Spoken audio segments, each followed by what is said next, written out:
I knew my marriage was over at 3:02 a.m., not because of a message or a call or another woman, but because I woke up to the sound of metal clinking downstairs and found my husband in the kitchen scrubbing mud off a wrench he doesn't own with his phone GPS turned off and the back door wide open. He froze when he saw me, smiled too fast, and said he'd just gone for a walk. That's when I noticed the fresh dirt under his nails and realized whatever he'd buried out there, he thought I'd never find. Everyone else saw a normal life. Our street was the kind with trimmed hedges, identical mailboxes, and porch lights that clicked on at sunset like clockwork. Inside our house, everything looked just as peaceful. Dishes drying in the rack, the soft hum of the fridge, our dog stretched across the rug like he owned the place. My husband moved through it all with that same easy smile people trusted instantly, the kind neighbors waved at and cashiers chatted with. If you'd asked anyone who knew us, they would have said I'd married the safest man alive. But I noticed the detail no one else did. Every night, at exactly 11:27 p.m., he checked his watch. Not his phone, not the microwave clock, his watch. The same slow glance, same still posture, like he was waiting for something only he could hear. 3 minutes later, at 11:30 sharp, he'd stand up casually and say he was going to the garage. Not rushed, not suspicious, just routine. 40 minutes later, he'd come back inside smelling faintly of cold air and something earthy I couldn't quite place. Then he'd kiss my forehead and ask if I was ready for bed. It reminded me of a project years ago, a building inspection where I found a hairline crack running down a support beam. Everyone else said it was cosmetic, harmless, but something about the angle bothered me. 3 weeks later, that beam failed and the entire structure had to be evacuated. I never told anyone that what haunted me wasn't the collapse, it was how calm everything looked right before it happened. So I started watching closer. Not obviously, just small things. The way his shoes were always cleaner when he left the garage than when he entered.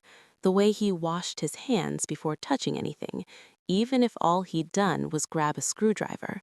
The way he'd sometimes pause in the hallway afterward, listening, like he needed to be sure I was still upstairs. That's when the question slipped into my mind, quiet and cold.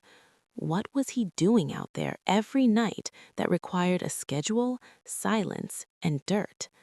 I didn't ask him. I waited, and I was about to find out.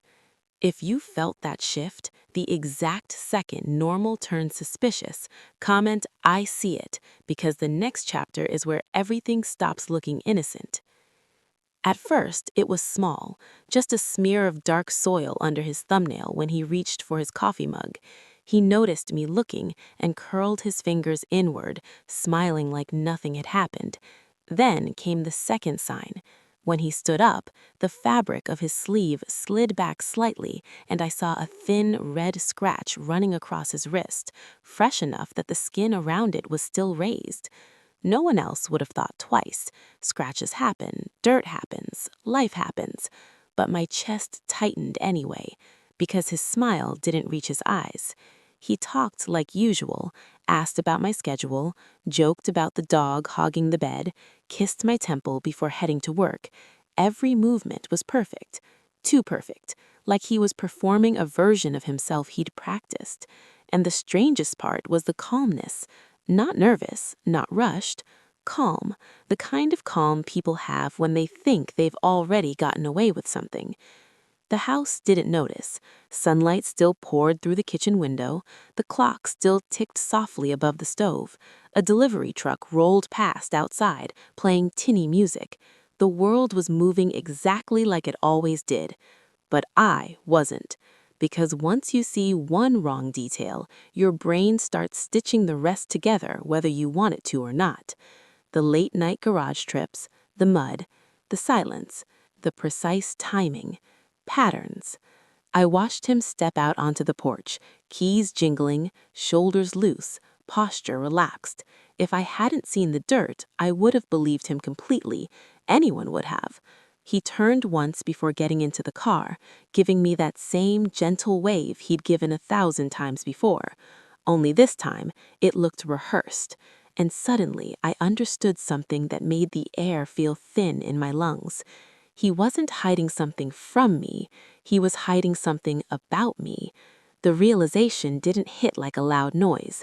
It formed slowly, like frost spreading across glass, thin lines connecting until the whole surface turned cold. Something was wrong, and he knew I was starting to see it. But that wasn't the worst part. If you felt that chill the moment she realized the secret was about her, comment "I know," because the next chapter is where the truth stops hiding and starts hunting. The moment everything broke wasn't loud. It was the faint, metallic snap of a bolt giving way under pressure. I heard it from the patio below just as I stepped out into the cold night air, and my eyes lifted instinctively to the balcony above. For a second, nothing happened. The party lights still glowed, music still drifted through the open doors, and laughter floated down like everything was normal. Then someone inside noticed the railing shift. A woman gasped. A glass slipped from someone's hand and shattered. Conversations slowed, heads turned, and the soft murmur of celebration thinned into uneasy silence. Marcus stepped into view near the balcony door, one hand still on the frame like he'd been about to step outside. His posture was calm, but his eyes flicked once, not at the railing, not at the guests, but at the screws scattered near the base where metal should have held tight. He followed the direction of their gaze, scanning faces quickly, calculating.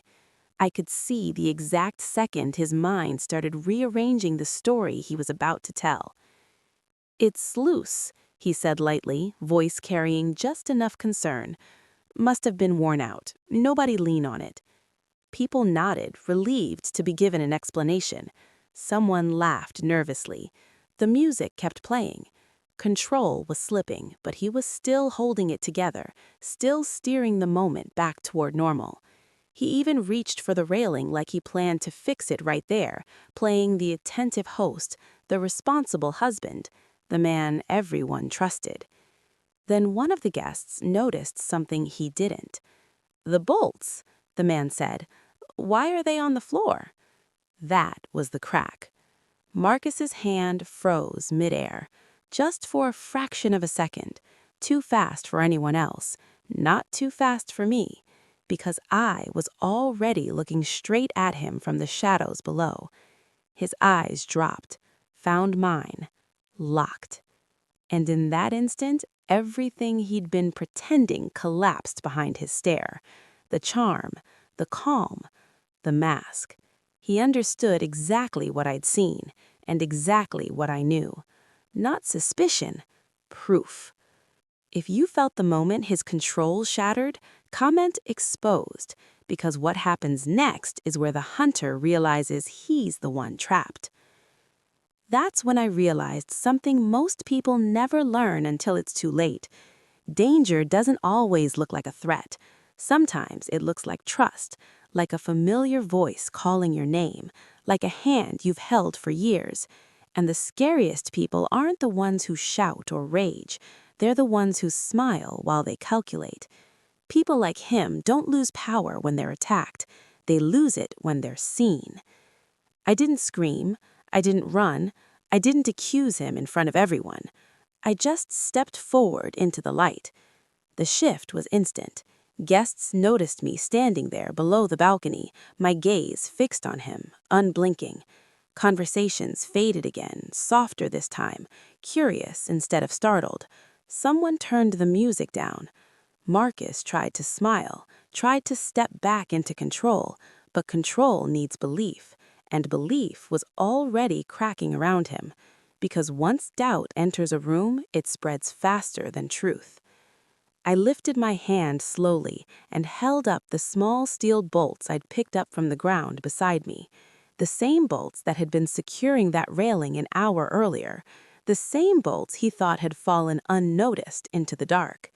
A murmur rippled through the crowd. Marcus's jaw tightened. Not panic, not yet. Calculation. I could practically see him searching for a version of reality he could still sell. But lies need time, and I had already taken that from him. "I think these belong to your balcony," I said calmly. "No accusation, no drama, just truth." Someone near him whispered, "Wait, what?" And that was the exact second the room stopped being his stage and started being my witness.